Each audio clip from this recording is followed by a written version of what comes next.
Bonjour à vous, bienvenue sur cette nouvelle vidéo atelier LGJ. Très contente de vous retrouver aujourd'hui pour un nouveau tutoriel dans la série point crochet.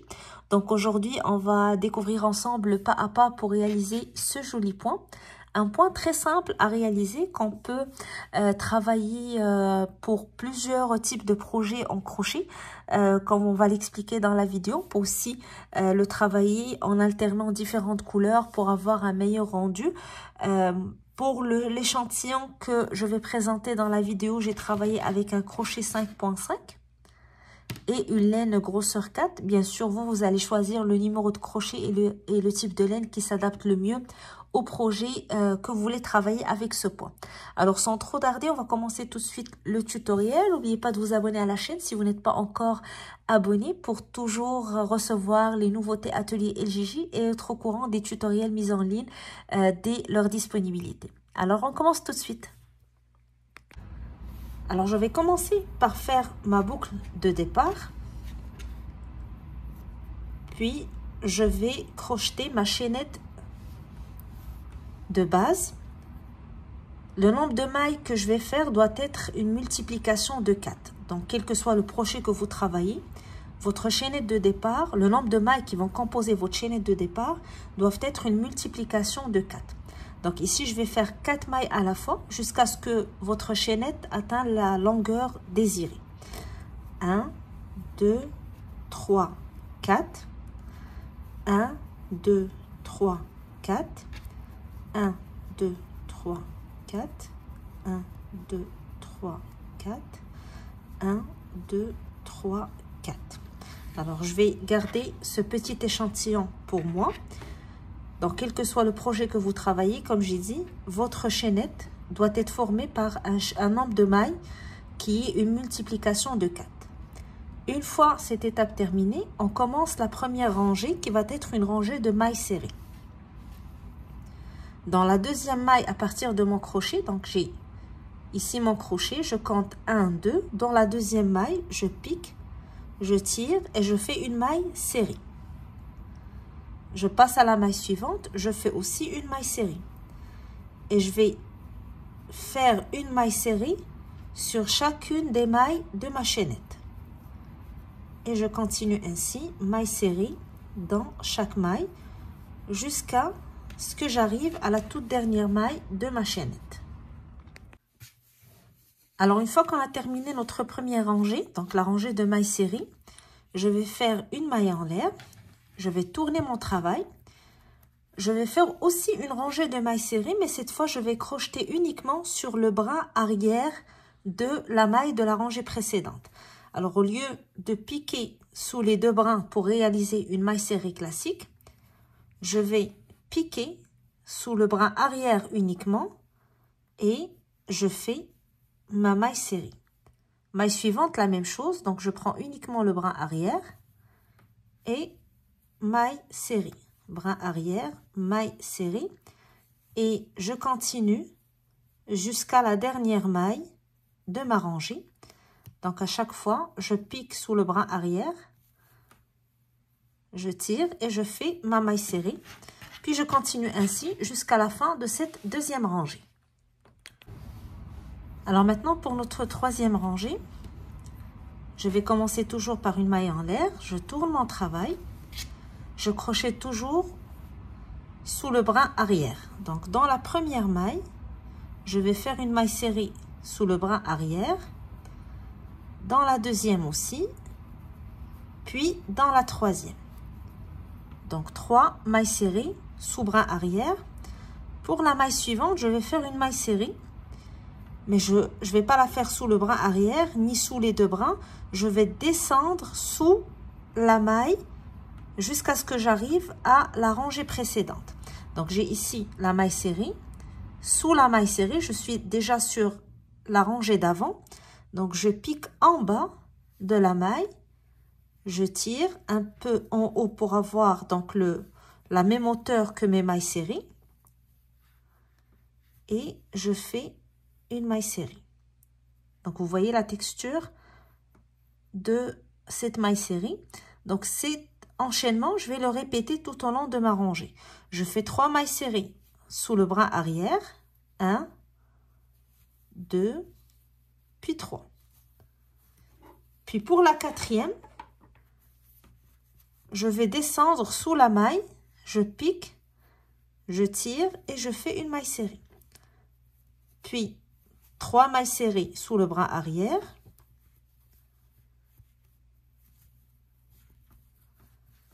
Et je descends en bas de la maille pour la quatrième maille, je tire et je fais ma maille serrée. Et ainsi de suite, jusqu'à ce que j'arrive à la fin de ma rangée.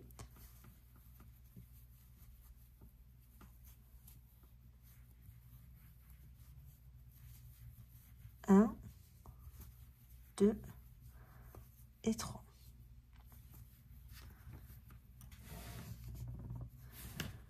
Donc, on a 3 mailles serrées sous le bras arrière, une maille sous la quatrième maille, 3 mailles serrées. Je descends en bas pour la maille suivante et je continue à répéter le même enchaînement, 3 mailles serrées, puis une maille en bas. Une fois que j'arrive à la fin de cette rangée, je fais une maille en l'air, je tourne et je répète la rangée d'avant, c'est-à-dire une rangée de mailles serrées sous le bras arrière. Donc sur chaque maille, je vais piquer sous le bras arrière et je fais une maille serrée jusqu'à ce que j'arrive à la dernière maille. Une fois qu'on a terminé notre rangée de mailles serrées, donc toujours travailler sous le bras arrière, je fais une maille en l'air et je tourne. Je vais reprendre la même technique que la rangée d'avant, sauf que cette fois, je vais faire une seule maille serrée sous le bras arrière pour commencer. Et tout de suite après, sur la maille suivante, je vais piquer sous la maille, je tire et je fais une maille serrée. Donc, au lieu de faire 3 mailles serrées, puis une maille en bas, comme l'enchaînement de la rangée d'avant, je vais faire une seule maille serrée au début. Puis par la suite, je vais reprendre la même logique. 3 mailles serrées. 1, 2, 3. Puis, je descends en bas, je tire et je fais une maille serrée. 1, 2, 3. En bas de la maille, je fais une maille serrée. 1, 2, 3. Et je travaille la maille suivante, donc en piquant sous la maille. 1, 2, 3. Puis sous la maille. Et là, il va me rester une seule maille serrée à la fin, donc je vais travailler sous le bras arrière. Alors, en travaillant une rangée, comme vous voyez, on a commencé par les 3 mailles serrées avant de travailler la maille serrée en bas.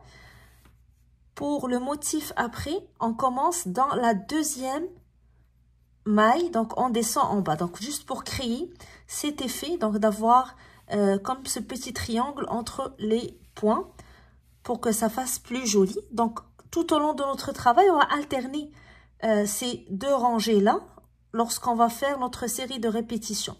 Il y aura toujours une rangée de mailles serrées travaillées sur le bras arrière qui va séparer ces deux rangées.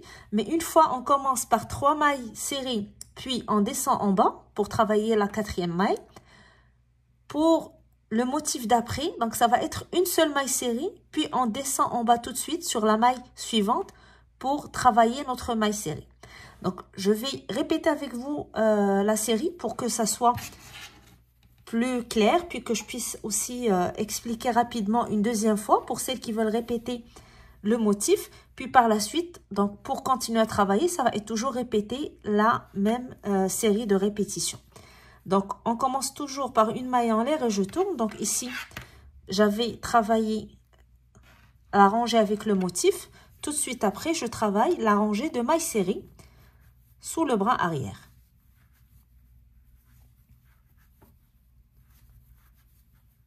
Donc, je vais faire plus rapidement vu que c'est la même technique. Toujours sous le bras arrière, je pique et je fais une maille serrée jusqu'à la dernière maille.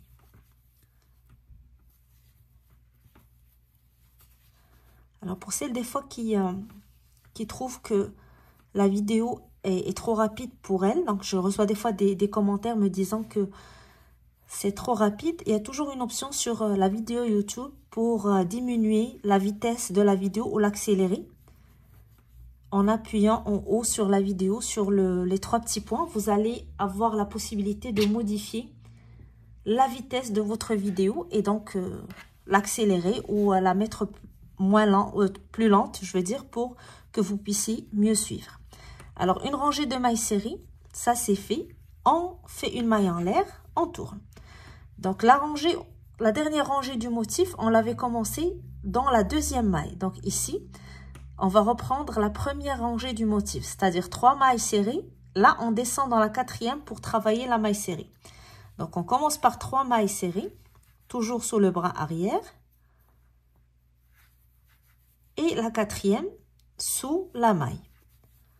3 mailles serrées sous le bras arrière. Et on descend sous la maille.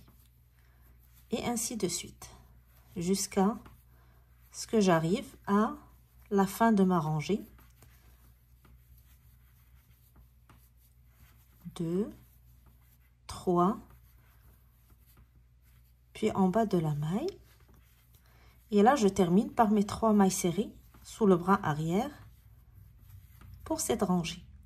Une maille en l'air, je tourne et je repars avec ma rangée de mailles serrées sous le bras arrière.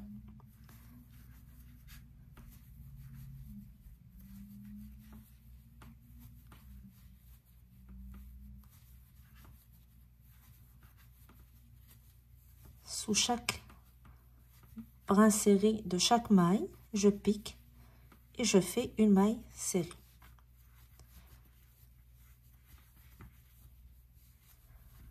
Alors, si vous travaillez ce point avec des changements de couleur, ça va être encore plus beau parce que ça va faire apparaître ce décalage entre le motif d'une rangée à l'autre. Ça va être plus beau encore et on va l'apercevoir mieux. Alors, la rangée de mailles serrées terminée, la rangée suivante va être une rangée avec la maille serrée d'en bas. Donc, comme ici, j'ai commencé avec 3 mailles serrées. Donc, ici, je vais commencer avec une seule maille serrée sous le bras arrière. Puis, tout de suite après, je pique en bas de la maille et je fais ma maille serrée. Puis, je reprends mon schéma. 3 mailles serrées, bras arrière. Une maille sous la maille suivante. 3 mailles serrées, 3, puis une maille à la fin.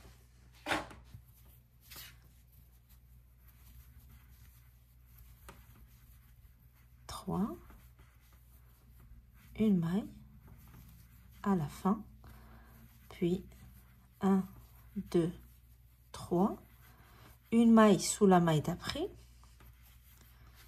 et on termine avec une maille serrée sous le bras arrière et je reprends avec ma rangée de mailles serrées sous le bras arrière. Donc, je vais alterner entre ces 2 rangées de motifs qui sont toujours séparées par une rangée de mailles serrées travailler sur le bras arrière et on continue donc de répéter jusqu'à ce qu'on arrive à la hauteur voulue pour notre projet. Donc, je vais continuer un petit peu plus dans mon échantillon et je vous reviens avec le rendu final. Alors, voici mon échantillon terminé. Donc, comme vous avez remarqué, c'est un point très facile à réaliser. Le fait de travailler sur le bras arrière donne une jolie texture à notre point. Et on peut essayer de changer les couleurs à chaque changement de motif. Donc, sur chaque 2 rangées, on peut le travailler en une couleur différente. Ça va faire un très joli rendu. Ou tout simplement, travailler les petits V, les points qu'on descend, travailler en bas pour les motifs. On peut les travailler dans une couleur différente des mailles serrées qu'on travaille le reste de la rangée. Ça peut donner un résultat encore plus joli. Donc, et faire apparaître ce motif avec des couleurs différentes. Donc, c'est un point, comme j'ai dit, facile qu'on peut utiliser pour faire des écharpes, des bonnets, des sacs ou aussi des des paniers aussi, ça peut être un joli point à utiliser pour ce type de projet. J'espère que ça vous donne envie de l'essayer, ça vous inspire pour réaliser vos prochains projets. Si vous désirez partager avec nous vos idées, vous pouvez toujours nous taguer sur Instagram, Atelier El Chichi, ou sur notre page Facebook. Ça nous fait toujours plaisir de lire vos commentaires, vos suggestions et surtout voir les photos de vos réalisations. Donc, restez connectés à Atelier El Chichi, n'oubliez pas de vous abonner à la chaîne et je vous donne rendez-vous très bientôt pour un nouveau tutoriel. À bientôt!